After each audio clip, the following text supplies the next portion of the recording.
They called them gods, the Greeks, the Sumerians, the Egyptians, the Canaanites, the Hindus, the Norse, even the native tribes of the Americas. The world remembers them, not just as characters in stories, but as deities who walked among men, creatures of glory, beings of dread, the strong, the shining, the terrible. And the Bible confirms they existed. The Bible asks us to believe a lot of strange things about the spiritual world. At first we might be tempted to ignore them, but if we say we believe the Bible, we can't avoid these concepts. Much of what we think we know about the spirit world isn't true. It's been filtered down through centuries of church tradition. God stands in the divine council. In the midst of the gods, he renders judgment. Psalm 82:1. The Hebrew word is Elohim. It doesn't just refer to Yahweh, it refers to spiritual beings, angelic powers, celestial sons. Psalm 82 is a courtroom scene. God calls these Elohim to account.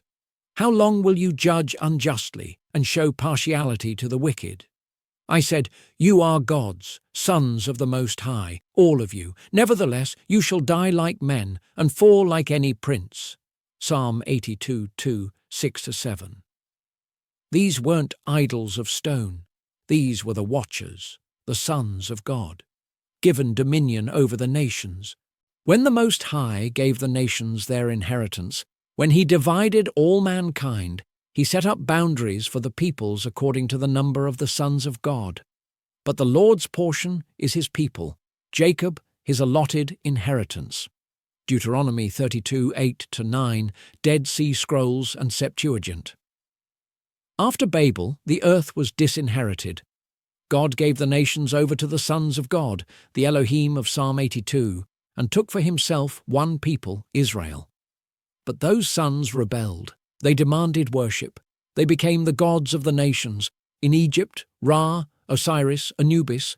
In Babylon, Marduk, Ishtar. In Greece, Zeus, Apollo, Artemis. In Canaan, Baal, Molech, Ashtoreth. These were not imaginary. They were spiritual principalities, fallen sons of God who ruled over kingdoms, and the memory of their rule became mythology. But before Babel, there was another rebellion, the first incursion.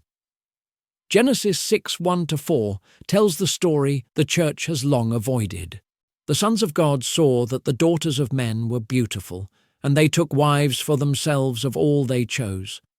The Nephilim were on the earth in those days, and also afterward, when the sons of God went to the daughters of humans and had children by them. They were the heroes of old, men of renown. Genesis 6:2-4.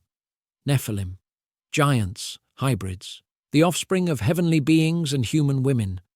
Peter writes, God did not spare the angels when they sinned, but sent them to hell, Tartarus, putting them in chains of darkness to be held for judgment. 2 Peter 2:4. And Jude confirms, the angels who did not keep their own domain, but abandoned their proper dwelling, he has kept in eternal chains under darkness for the judgment of the great day. Jude 6. These angels, the Watchers, taught humanity forbidden knowledge, war, sorcery, genetic corruption.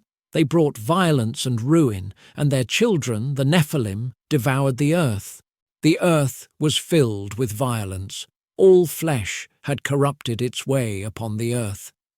Genesis 6:11-12.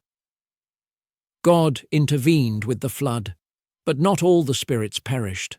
According to the book of Enoch, the disembodied spirits of the Nephilim became the unclean spirits that roam the earth, demons, and the Watchers who sired them were cast into the abyss.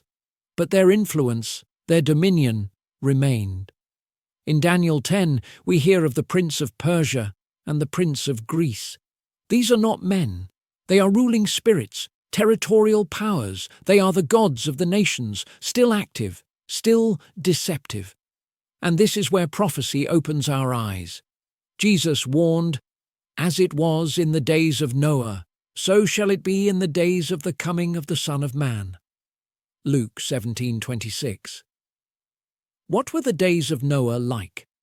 Fallen angels walked among men. Giants roamed the earth.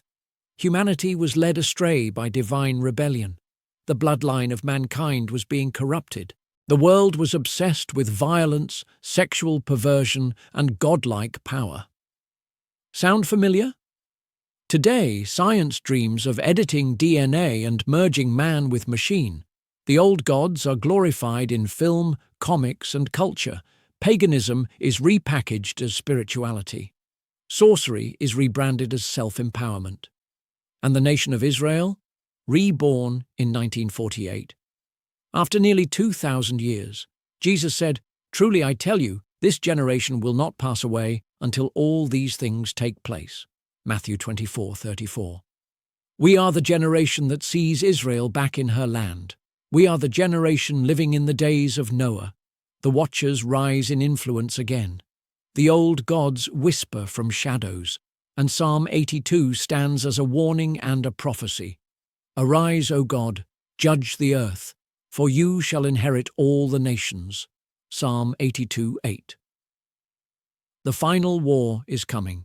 The true king is returning, and all the false gods will fall. As it was in the beginning, so it shall be at the end. The days of Noah have returned. The sons of God who fell are stirring, but so is the army of the Lamb. Choose your side, because judgment is not a myth, it is a promise. And for the biblical writers, the unseen realm was home to more than angels and demons. There were other, bigger players. So do you believe what's in your Bible?